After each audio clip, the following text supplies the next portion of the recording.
Hello students, welcome to MS school. आज हम पढ़ेंगे पार्ट 1 ऐसे सूरज आता है। इस कविता में कवि ने क्या कहा है? इस कविता में कवि ने हमें ये बताया है इस कविता के माध्यम से कि सूरज निकलने पर वातावरण में जो होता है क्या परिवर्तन होते हैं, क्या क्या बदलाव आते हैं और सूरज किस दिशा से निकलता है, किस कलर का होता है, उसका क्या रंग होता है और सूरज के निकलने पर चिड़ियाँ क्या करती हैं, कलियाँ फूल जो फूल होते हैं, पशु पक्षी होते हैं, उनका क्या बर्ताव होता है, उनका क्या क्रियाकलाप होता है।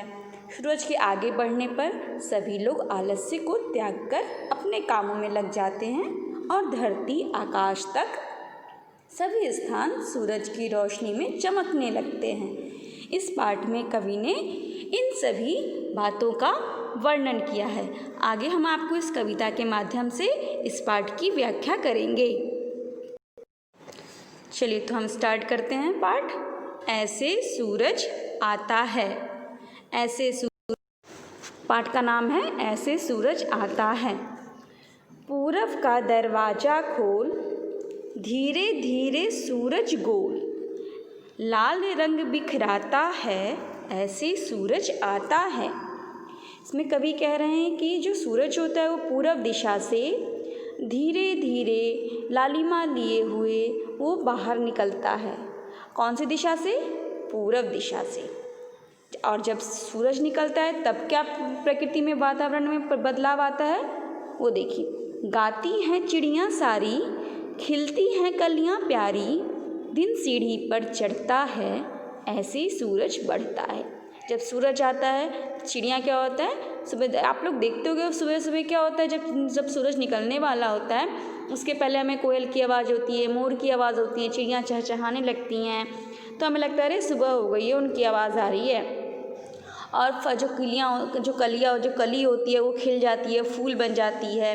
दिन जो होता है वो धीरे धीरे सीढ़ी पर आगे बढ़ने लगता है, यानी कि सीढ़ी पर चढ़ते हैं। किस प्रकार सीढ़ी पर हम एक step, second step, third step चढ़ते हैं ना, उसी तरह जब सूरज निकलता है उसकी जो रोशनी होती है पहले थोड़ी शीतलता रहती है, फिर उसके बाद थोड़ा सा गर्म होता है, उसके बाद थोड़ा फिर जैसे जैसे दिन आगे बढ़ता जाता है तो गर्मी बढ़ती है ना। आप लोग देखते होंगे कि दोपहर के टाइम हमें कितनी ज़्यादा धूप लगती है, फिर धीरे धीरे वैसे ही सूरज की जो गर्मी होती है वो कम होती जाती है जब उसका अस्त होने का टाइम आता है। अस्त मीन्स होता है डूबने का टाइम आता है।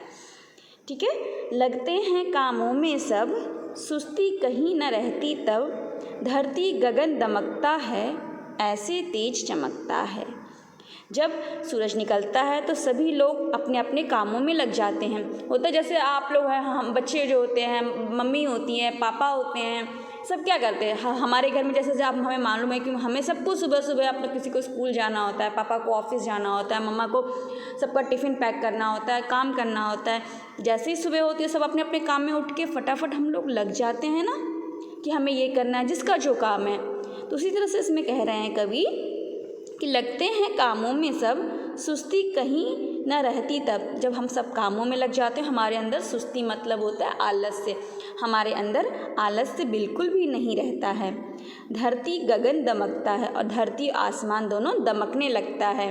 मतलब दमकने का यहाँ पे तात्पर्य है कि उसका प्रकाश इतना होता है कि मतलब एक खुशी उमंग आ जाती है उसमें, ऐसे तेज चमकता है। उसकी जो किरण होती है, उसकी जो रोशनी उतनी तेज चमकती है।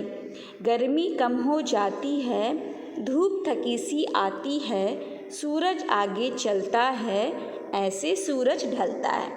अब धीरे धीरे क्या होता है बच्चों, जब सूरज दोपहर में 12 बजे 1-2 बजे तक तेज़ी से रहता है, पर धीरे धीरे क्या होता है सूरज की जो गर्मी होती है वो कम होने लगती है और धूप जैसे लगता है थक जाती है। जैसे हम लोग कैसे होता है, हम लोग एक्टिव होते हैं, जब सुबह उठते तो कितनी तेज़ी से काम करते हैं, ये कर ले वो कर ले, पर जैसे जैसे दिन ढलता है, शाम होने को आती है, हम थक जाते हैं, अरे अब नहीं करने का मन, एक थकान हमारे चेहरे पे आ जाती है। उसी प्रकार सूरज के भी चेहरे पे एक थकान सी आ जाती है, सूरज भी थक जाता है। धूप थकी सी आती है, इसका मतलब धूप में एक जो एक एक्टिवनेस होता है, जो उसकी रोशनी होती थी वो धीरे धीरे कम होने लगती है, उसकी जो गर्माहट होती है वो कम हो जाती है।